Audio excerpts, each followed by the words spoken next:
Hey, what's up mga bis? So we're back with our video about shear moment diagram using the area method and more about triangular loading. So you can pause the video and solve this problem and play para tignan kung pares tayo ng sagot. And let's go! Okay mga bis, so ito yung solve natin. Bali yung method na gagawin natin is purely graphical. So, na-present ko sa ating previous video, yung kung gusto nyong balikan ito, sa video natin na ito, na-present ko dito yung two ways how to solve this kind of problems. First method is using the shear moment equations. Yun yung medyo komplikado for me, ha? And second doon is the purely graphical method using the squared property of parabola. So ito mga bis, no? First and foremost, look kung may mga unknown tayong mga forces or loading. So, dito naman, na-provide na yung mga reactions. So, no need to solve. Let's proceed na sa pag-graph ng ating shear in moment diagram. So, let's start with the shear diagram. Starting here at 0. Yan, gamit ako na ibang kulay yan. So, starting here at 0, tataas tayo kasi may reaction at A which is 240 pounds. So, tataas tayo ng 240. So, let's just say that's 240 pounds. Yan. Tataas tayo doon. Then, next, along this length, meron tayong triangular distributed load hanggang dito. So, hindi natin yan pwedeng gawing diretso. Para makuha natin kung ano yung value ng idadagdag natin or ibabawas natin sa 240, we will find for the area of this triangle. Okay? So, the area of this triangle will determine kung ano yung susunod na point dito. So, wait, let's grab my calculator. So, the area of this triangle is basically base times height divided by 2. Tama. So, yung base natin, that's 6. Ang height natin is 180. Ayan. Divided by 2. So, 180 times 6 is equal to 1080 divided by 2, which is equal to 540. So, that's 540 pounds kasi nasa shear pa lang tayo. Okay. Now, 540 will be negative. Bakit? Kasi, kung makikita nyo yung ating distributed load na to, it is pushing it downwards. So, it should be negative. Kaya dapat sana, no, kapag nasa loading diagram na yan, magiging ganyan siya. Okay? Kasi habang nag-move forward siya dito, mas malaki, mas malakas yung force which pushes it downwards. Since negative to, magbabawas tayo sa 240 ng 540. So, that would be 240 minus 540. Our answer is 300. Okay, mga bis. So, pagpunta natin dito sa portion na to, we will have negative 300. Okay, so dito, pagpunta natin dyan, magiging negative 300 na yan. Okay, paano ngayon natin i-connect yung dalawang point na to? We know that the degree of this line, sloping line, is 1. Kasi diba sloping line has a degree of 1. So, pagpunta niya sa shear, magiging 2 na yung degree niya, madadagdagan ng isa. Thus, kapag 2 yung degree ng isang line, it will be a curve. So, how will our curve look like? Let's just take our bird mountain diagram. So, bakit ko siyang tinawag na bird mountain diagram? Kasi may mountain tsaka bird. Okay? So, tignan natin kung saan to babagay. Diba? Yung line natin, yung sa loading diagram natin, it is sloping downwards. Diba? Tapos, nasa baba siya. So, tignan natin kung ano yung kapares niya dito. So, kung makikita nyo, it looks like this, di ba? Pag ganun siya, and nasa negative part. So, ito, ibig sabihin, yung gagamitin nating curve is yung pair niya, which is pag ganun. Okay? So, from here, we will connect it using this kind of curve. So, ganon. Tapos, 1, 2, 3, 4, 5. Ching! Okay, ang galing. Okay. Okay, so, okay na tayo doon. Next, punta naman tayo dito sa next triangle naman natin. So, same likewise, para malaman natin kung ano yung ilalagay natin na next point dito, we will solve for the area of this triangle. So, solving for the area of this triangle, that will just be same base times height divided by 2. Ano yung base natin? That's just 1 feet times height niya is 180 pa rin. Divided by 2, that would be equal to 90 pounds. Thus, from 300, negative 300, magbabawas tayo ng 90. So, dapat negative to. Kasi nga, pababa rin siya, di ba? So, since pababa siya, magbabawas tayo dito ng 90. So, magiging negative 390. So, let's just say na andun siya. Negative 390. Okay? So, how will we connect again these two lines? Tignan lang ulit natin itong ating loading diagram. Yung itsura niyan, parang ganun na, di ba? Diba? So, ano ba yung kapareha dito sa ating bird mountain diagram? Di ba parang ganito siya? Pero, nasa negative. So, ito yon. So, yung pair niya is ito. So, gamitin natin yung ganong curve. Okay? So, from dito, gagamitin natin yung gantong curve ulit, ganon, para i-connect yung 2 points na to. Ayun. Okay, so now we're done with the shear diagram. Let's proceed to the moment diagram naman. Pero before that, again, meron pala tayo ditong point. Anong tawag sa point na to kung saan nag-intersect dito sa x-axis natin? We call that as the PZS or the point of zero shear. Okay? So, the point of zero shear, kailangan nating malaman kung ano yung distance niyan hanggang dito. So, paano natin malalaman kung ano yung distance niyan? Gagamitin na natin yung squared property of parabola.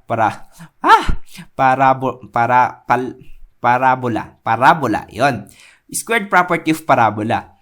That will be a shorter way instead of using shear equation, moment equation. Okay? So, para gawin yon, let's just name that x.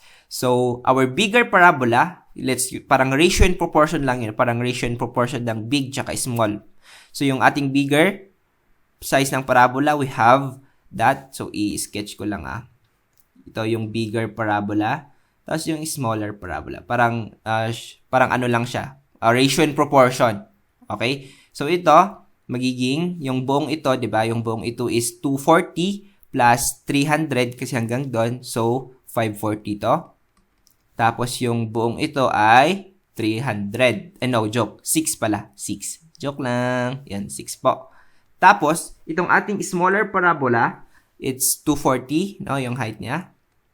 Tapos, yung base niya na to, that's x. Okay? So, using the squared property of parabola, parang ratio and proportion lang, 540 over 6 squared. Ini-square lang po natin yung ating nasa length ng nasa x-axis is equal to 240 over x squared. Ito yon. Parang ini-square lang natin. Now, we can now solve for the value of x, di ba? Mabilis lang. X with x squared would be equal to 240.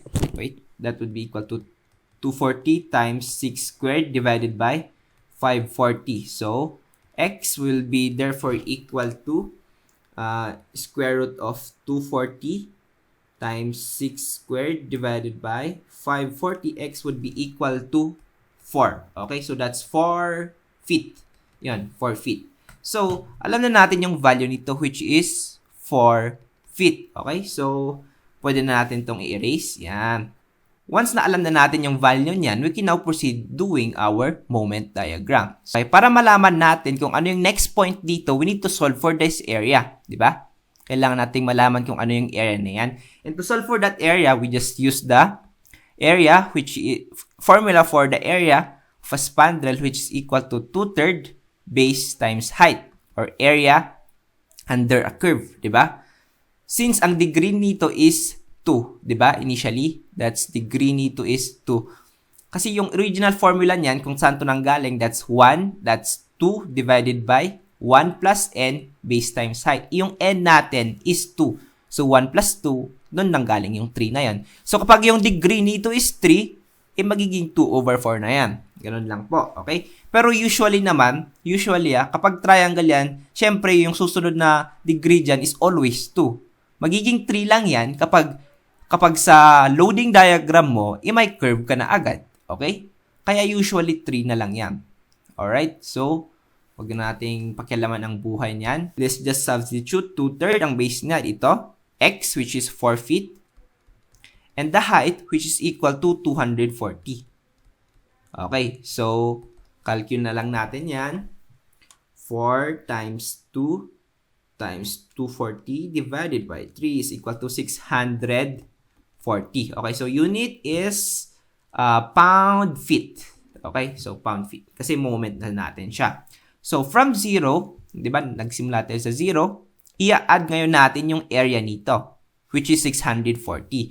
So, aakyat siya, let's say, dito. 640. So, aakyat siya dito. So, paano yung magiging connection ng dalawang line na yan? Mag-refer ulit tayo sa ating chart. So, itong curve na to, kapag magiging straight line lang yan, parang ganyan lang yan, di ba? So, i-refer natin, ano ba yung katulad nito sa ating diagram? So, it's either of these two. Pero, piliin natin yung nasa taas kasi nga, positive. So, we use this kind of connection. So, i-connect natin using this line. Okay? So, pagpunta natin dito sa baba, yan, connect natin siya pag ganun. Alright. Next, punta naman tayo dito. Para makuha natin yung next point dito, we need to solve for this area. Diba? And how will we solve for that area? Hindi na po applicable dyan yung 2/3 base times height. Bakit? Kasi yung slope nito hindi na 0. Yung slope nito hindi na 0. Applicable lang siya kapag connected siya sa isang point which is yung slope niya is 0. Diba? Kasi dito, this is the apex or the maximum point wherein the slope here is 0. Diba? Pero in this case, hindi 0 yung slope niyan. So, what should we do? Ang gagawin natin dyan, mga bis, is we will use geometry. Okay? So, i-redraw ko lang to ha. Yan. Parang, teka lang. Ayusin ko lang konti. Yan. Okay. So, yung buong portion na to, mga bis, di ba? Yung buong portion na yan, ito po yan. Okay? So, yung buong portion na to, pwede natin, alam natin na yung area nito, di ba? Pwede natin yung ma-solve. That's just 2/3 base times height. Yung base nito times height. Diba? Makukuha natin yung area niya. Kaya alam natin yung natitira dito is just yung remaining portion dito will just be equal to 1/3 base times height. Okay? So, i-redraw ko lang ulit to. Yung portion na to. Yan, yung portion na yan. This is just 1/3 base times height, diba? Yung total nito is 1/3 base times height. 1/3 base times height. And let's name this area 1 and let's name that area 2. And kapag i-add natin yung A1 tsaka A2 na to, it will be equal dito, di ba? A1 plus A2. Pero yung hinahanap lang natin mga bis is this A sub 2. Right? Yung area lang na to. Di ba? So, ilipat natin yung A1 sa kabilang side. A1 negative A1 plus 1/3 base times height is equal sa A sub 2. Ito na yung formula natin. Kaso, hindi natin alam kung ano yung value ng A1. Pero, magagawan natin yan ng paraan. Take a look mga bis. Kapag i-extend ko to, di ba? Rectangle yan. And itong portion na to, this is that portion. Diba? And na-solve natin yan kanina. So, alam natin kung ano yung area ng portion na to. And that's 640. And alam din natin yung area ng rectangle na to. Diba? Kasi ano ba yung length niyan? That's 240. Yung ito, 240 yan. Tapos yung buong ito ay, ano ulit yan? 6 feet. Yan. So, this is 6 feet. Bale, para ma-solve natin yung A sub 1 is equal to sa area ng rectangle minus 640, di ba? Yung area ng buong ito minus ito, yung matitira lang is A1. So, ano ba yung area ng rectangle? That's 240 times 6 minus 640. So, 240 times 6 is equal to 1440 minus 640, that's 800. Okay? 800 na lang. Therefore, alam na natin yung value ng ating A sub 1. So, masusolve na natin yung ating A sub 2. A sub 2 is therefore equal to negative 800 plus 1/3 base times height. Ano tong base times height? This is this base. Ano yung base na to? That's 6 feet. Tapos yung height na to, it's 540. Kasi yung buong ito, di ba? From that 300 plus 240. 240 tapos 300, edi 540. So, ito, magiging base niya is 6 feet times 540. Therefore, we can now solve for this area. Yung area lang yung A2 na to. Kasi ito naman yung hinahanap natin na area, di ba? So, to solve that, we just input sa ating calcu. 1/3 times 6 times 540. Therefore, we have an answer of 280 since moment yan, pound foot. Okay, so 280 pound-foot. Therefore, alam na natin yung area nito, which is 280 pound-foot. Pero, take note ulit, mga bis, it is below the reference line. Therefore, it should be negative. So, isusubtract natin itong 280 sa 640. So, 640 minus 280. Therefore, ang next point natin dito is 360. So, let's just assume na andito siya. Wait, let's use blue. Yan, assume na dyan, which is 360. So, how will we connect this line? Let's just take a look again. Itong ating line curve na to. Yung curve na to, kapag naging line yan, pag ganun siya. And ano yung kaparehas ng ganito sa ating diagram? It's either ito or ito. Pero piliin natin yung nasa baba kasi nga nasa below reference line siya. So ito. So ano yung pares niya? This one. So we connect that line using this kind of curve. Okay? So let me just get rid of that. And let's connect that line ng paganan. Alright. Next, itong area naman na to. How will we solve for this area? How will we solve for this area, mga bis? Para ma-solve po natin yan, no? Pwede natin siyang hatiin into 2 parts. Okay? Kung makikita nyo, ito, yung part na to, pwede natin siyang ma-solve using the area of a spandrel, no? And ito, pwede natin ma-solve gamit yung area ng rectangle. Diba? So, para makuha yun, i-divide natin. Let's name this our A sub 1 and A sub 2. Our A sub 1 would be equal to, ano yung area ng rectangle na to? That's 300, di ba? 300 times, kasi base times height lang naman eh. 300 times, ano yung length nito? That's 1. So, 300 pound feet. How about A sub 2? A sub 2, we will just use yung ating formula na 2/3 base times height. Bakit applicable na yung 2/3 base times height? Kasi po, yung slope na dito is 0. Okay? It's the maximum point. Nasa apex na kasi siya. So, okay na yun. Pwede na natin yung gamitin. Okay, mga bis? So, in that case, ano yung ating base? Ang base natin ay, this is equal to 1 feet. Yun. Tapos, yung ating height, okay, wait, 1 feet. Tapos yung ating height is only this portion. This portion is just equal to 90 kasi 390 ito, tapos 300 lang yun. So, subtract natin, magiging 90. So, 2/3 times 90 is equal to 60 pound feet. Okay? So, para makuha yung total area nito, we just add A1 and A2. So, area total would be equal to 300 plus 60, which is just equal to 360 pound-foot. Therefore, since nasa baba siya ng reference line, this should be negative. Okay? So, dapat negative to. So, since negative siya, isusubtract natin itong 360 sa existing point, which is 360. Therefore, 360 minus 360, pagdating sa point na to, 0 na siya. Okay, so, paano natin i-connect yung dalawang line? Again, let's take a look at our initial curve. Pag ganun siya, therefore, it will look like that. Tingnan ulit natin sa ating diagram. Pag ganun siya, and nasa negative. Therefore, we connect using this kind of line. Okay? So, connecting that line, okay, tanggal yan. Connecting that line, igaganon lang po natin siya. Okay, so therefore, ladies and gentlemen, ito na yung ating shear diagram and ating moment diagram. In conclusion, ano yung ating, wait, joke lang. Dito pala guys, no, nakalimutan yung ituloy. From 390, meron pa tayong reaction ng 390 ulit. So, iakyat natin yan.